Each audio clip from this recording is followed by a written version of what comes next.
వెంకీ ఏంటి పింకీ? కాఫీ కావాలా? నీకేం కావాలమ్మా? ఓ బొకే తెచ్చి పెట్టావా? నీకా? కాదు, అక్కకి. ఎవరి బట్టలు వాళ్లే ఉతుక్కోవాలి, ఎవరి బొక్కేలు వాళ్లే తెచ్చుకోవాలి. సారీ, ఎవళ్ళ బొకేలు వాళ్లే తెచ్చుకోవాలంట. డబ్బులు ఇస్తామని చెప్పు. డబ్బులు ఇస్తుందంట. డబ్బుతో వెంకీని కొనలేరు. డబ్బుతో తను కొనలేవంట. బొకే కొనిచ్చి చెప్పు. బొకే కొన. విన్నాను. ప్లీజ్ వెంకీ, పార్టీకి లేట్ అయిపోతుంది. అక్క కోసం కాకపోయినా ఆశ కోసం తీసుకురా. ఆశనా? అదే మన ఇంటికి వచ్చింది, గుర్తులేదా? మర్చిపోయేలాగా ఉందా అమ్మాయి? ఈ రోజు తన బర్త్డే. ఈ విషయం ముందే చెప్పొచ్చు కదా. పార్టీ ఎక్కడ? Green park hotel. వెంకీ అంత బతిమాలక్కర్లేదు, మనమే తెచ్చుకుందారా? తెస్తానన్నాడక్క. ఏమైంది? మీ అక్క హెయిర్ స్టైల్ చూసి కొంచెం కడుపులో.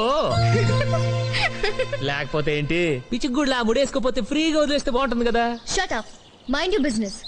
దా. ఓకే, ఏదో ఫ్రెండ్షిప్ కొద్ది చెప్పాం అంతే.